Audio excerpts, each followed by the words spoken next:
Abang ada Azura. Abang ada D. Bella pun ada Rashid. Tapi Bella sedih je nak tinggalkan Rashid bila-bila abang suruh.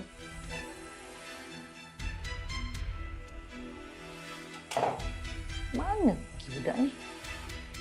Oh. Jadi abang anggap Bella ni macam tempat persinggahan abang je lah? Untuk suka? Bella. Bella sangat penting dalam hidup abang, okey?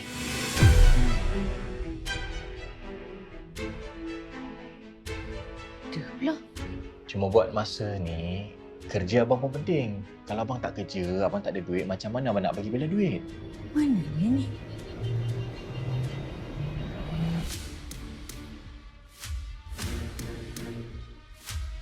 Jadi boleh tak sekarang ni abang minta, kita tak payahlah nak pening-peningkan kepala pasal hal kahwin ni.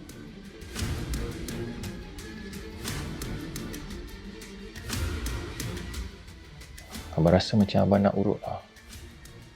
Boleh tak? Please.